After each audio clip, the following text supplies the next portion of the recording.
The United States won a major battle in Syria as local allies ousted the Islamic State militant group, ISIS, from the final major town under its control. However, a new conflict is looming as these same Pentagon-backed fighters face an imminent threat from a fellow U.S.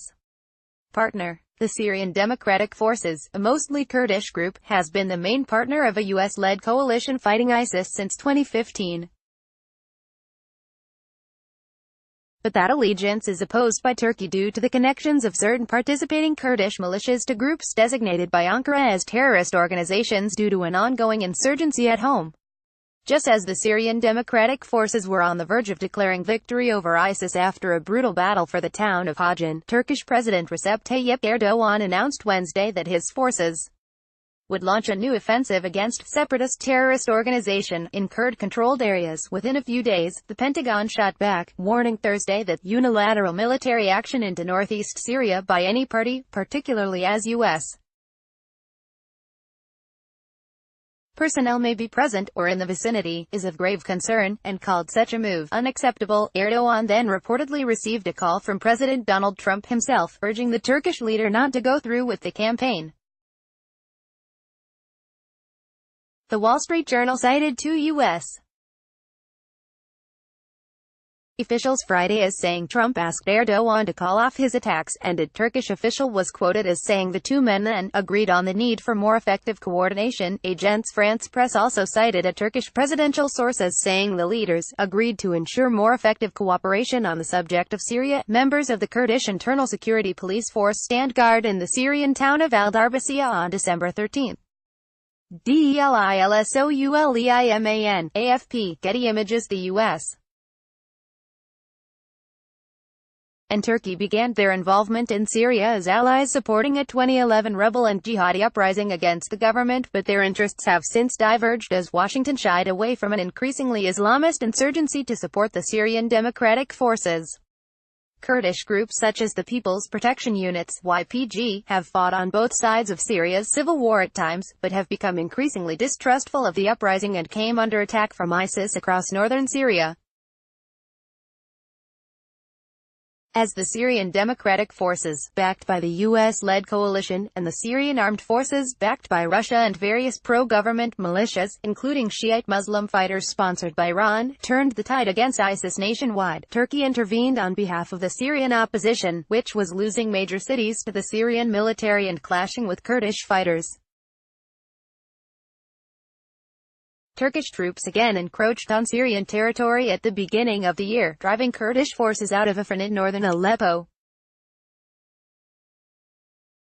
That offensive led to a pause in the U.S.-led ground campaign against ISIS in eastern Syria as Kurdish fighters shifted toward Afrin in the northwest, even allying with pro-government forces also opposed to Turkish and rebel advances.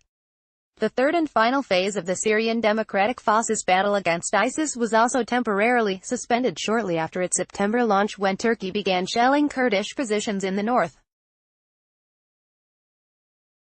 The Pentagon responded by deploying military observation posts to the border region, over which Turkish Defense Minister Hulusi Akar expressed his country's unease, warning that the decision would make the complicated situation in the region even more complicated. The drama played out as the Syrian Democratic Forces faced particularly tough resistance in trying to beat ISIS in Hajin, where they officially announced victory Thursday. U.S. forces and members of the Syrian Democratic Forces patrol the Kurdish-held town of al-Darbasiyah in northeastern Syria bordering Turkey, on November 4. U.S.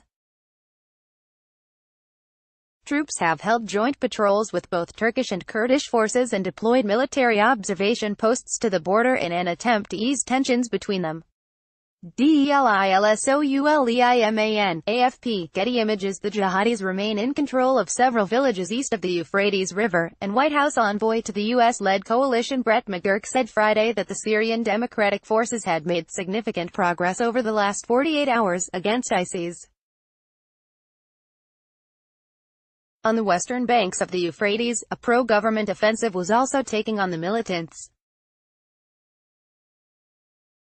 As for the opposition, it remains confined to northwestern Idlib province and its immediate surroundings, which are protected only by a ceasefire agreement reached in September by Russia and Turkey. Syrian President Bashar al-Assad called on both the U.S.